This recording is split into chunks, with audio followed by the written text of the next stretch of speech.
حضرت حلیمہ سعدیہ رضی اللہ عنہا اپنی بستی سے روانہ ہوئی۔ ان کے ساتھ ان کا دودھ پیتا بچہ اور شوہر بھی تھے۔ حضرت حلیمہ سعدیہ رضی اللہ عنہا دوسری عورتوں کے بعد مکہ میں داخل ہوئی۔ ان کا خچر بہت کمزور اور مریل تھا۔ ان کے ساتھ ان کی کمزور اور بوڑھی اونٹنی تھی۔ وہ بہت آہستہ چلتی تھی۔ ان کی وجہ سے حلیمہ سعدیہ رضی اللہ عنہا قافلے سے بہت پیچھے رہ جاتی تھی۔ اس وقت بھی ایسا ہی ہوا۔ وہ سب سے آخر میں مکہ میں داخل ہوئی۔ اس زمانے میں عرب کا دستور یہ تھا کہ جب ان کے ہاں کوئی بچہ ہوتا تو وہ دیہات سے آنے والی دائیوں کے حوالے کر دیتے تھے تاکہ دیہات میں بچے کی نشو و نما بہتر ہو اور وہ خالص عربی سیکھ سکیں۔ دائیوں کا قافلہ مکہ میں داخل ہوا۔ انہوں نے ان گھروں کی تلاش شروع کی جن میں بچے پیدا ہوئے تھے۔ اس طرح بہت سی دائیاں جناب عبدالمطلب کے گھر بھی آئیں۔ نبی کریم صلی اللہ علیہ وآلہ وسلم کو دیکھا، لیکن جب انہیں معلوم ہوا کہ یہ بچہ تو یتیم پیدا ہوا ہے تو اس خیال سے چھوڑ کر آگے بڑھ گئی کہ یتیم بچے کے گھرانے سے انہیں کیا ملے گا۔ اسی طرح دائیاں آتی رہی اور جاتی رہی۔ کسی نے آپ کو دودھ پلانا منظور نہ کیا، اور کرتی بھی کیسے؟ یہ سعادت تو حضرت حلیمہ سعدیہ رضی اللہ عنہا کے حصے میں آنا تھی۔ جب حلیمہ سعدیہ مکہ میں پہنچی تو انہیں معلوم ہوا سب عورتوں کو کوئی نہ کوئی بچہ مل گیا ہے اور اب صرف وہ بغیر بچے کے رہ گئی ہیں، اور اب کوئی بچہ باقی نہیں بچا۔ ہاں، ایک یتیم بچہ ضرور باقی ہے جسے دوسری عورتیں چھوڑ گئی ہیں۔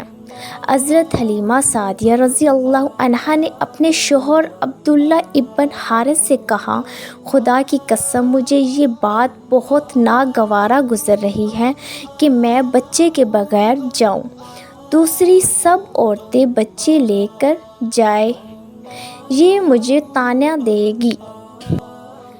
اس لیے کیوں نہ ہم اس یتیم بچے کو لے لیں۔ عبداللہ بن حارث بولے، کوئی حرج نہیں، ہو سکتا ہے اللہ اس بچے کے ذریعے ہمیں خیر و برکت عطا فرما دے۔ چنانچہ حضرت حلیمہ سعدیہ رضی اللہ عنہا عبدالمطلب کے گھر گئی۔ جناب عبدالمطلب اور حضرت آمنہ نے انہیں خوش آمدید کہا۔ پھر آمنہ نے انہیں بچے کے پاس لے آئی۔ آپ اس وقت ایک اونی چادر میں لپٹے ہوئے تھے۔ وہ چادر سفید رنگ کی تھی۔ آپ کے نیچے ایک سبز رنگ کا ریشمی کپڑا تھا۔ آپ سیدھے لیٹے ہوئے تھے۔ آپ کے سانس کی آواز کے ساتھ مشک کی سی خوشبو نکل کر پھیل رہی تھی۔ حضرت حلیمہ سعدیہ رضی اللہ عنہا آپ کے حسن و جمال کو دیکھ کر حیرت میں غرق رہ گئی۔ آپ اس وقت سوئے ہوئے تھے۔ انہوں نے جگانا مناسب نہ سمجھا، لیکن یوں ہی انہوں نے پیار سے اپنا ہاتھ آپ کے سینے پر رکھا۔ آپ مسکرا دیے اور آنکھیں کھول کر ان کی طرف دیکھنے لگے۔ حضرت حلیمہ سعدیہ رضی اللہ عنہا فرماتی ہے، میں نے دیکھا آپ کی آنکھوں میں سے ایک نور نکلا جو آسمان تک پہنچ گیا۔ میں نے آپ کو گود میں اٹھا کر آپ کی دونوں آنکھوں کے درمیانی جگہ پر پیار کیا۔ پھر میں نے آپ کی والدہ اور عبدالمطلب سے اجازت چاہی، بچے کے لیے قافلے میں آئی۔ میں نے آپ کو دودھ پلانے کے لیے گود میں لٹایا تو آپ دائیں طرف سے دودھ پینے لگے۔ پہلے میں نے بائیں طرف سے دودھ پلانا چاہا، لیکن آپ نے اس طرف سے دودھ نہ پیا۔ دائیں طرف سے آپ فوراً دودھ پینے لگے۔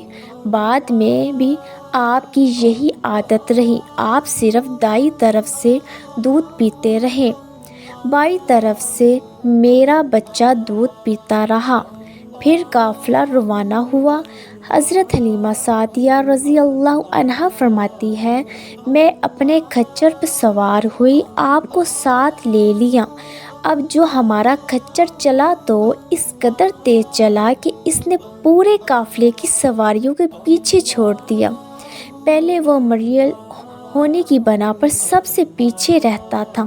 میری خواتین ساتھی حیرانگی سے مخاطب ہوئی، اے حلیمہ، یہ آج کیا ہو رہا ہے؟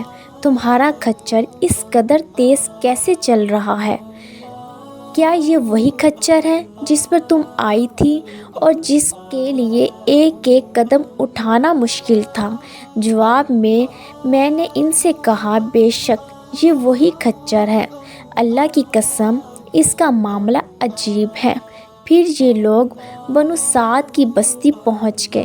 ان دنوں یہ علاقہ خشک اور قحط زرد تھا۔ حضرت حلیمہ سعدیہ رضی اللہ عنہا فرماتی ہیں، اس شام جب ہماری بکریاں چر کر واپس آئی تو ان کے تھن دودھ سے بھرے تھے، جبکہ اس سے پہلے ایسا نہیں تھا۔ ان میں سے دودھ بہت کم اور بہت مشکل سے نکلتا تھا۔ ہم نے اس دن اپنی بکریوں کا دودھ دویا تو ہمارے سارے برتن بھر گئے اور ہم نے جان لیا کہ یہ ساری برکت اس بچے کی وجہ سے ہے۔ آس پاس کی عورتوں میں بھی یہ بات پھیل گئی۔ ان کی بکریاں دستور بہت کم دودھ دے رہی تھی، غرض ہمارے گھر میں ہر طرف ہر چیز میں برکت نظر آنے لگی۔ دوسرے لوگ تعجب میں رہے۔ اسی طرح 2 ماہ گزر گئے۔ 2 ماہ ہی میں آپ چلنے پھرنے لگے۔ آپ 8 ماہ کے ہوئے تو باتیں کرنے لگے اور آپ کی باتیں سمجھ میں آتی تھیں۔ 9 ماہ کی عمر میں تو آپ بہت صاف گفتگو کرنے لگے۔ اس دوران آپ کی بہت سی برکات دیکھنے میں آئی۔ حضرت حلیمہ سعدیہ رضی اللہ عنہا فرماتی ہیں، جب میں آپ کو اپنے گھر لے آئی تو بنو سعد کا کوئی گھرانہ ایسا نہ تھا جس سے مشک کی خوشبو نہ آتی ہو۔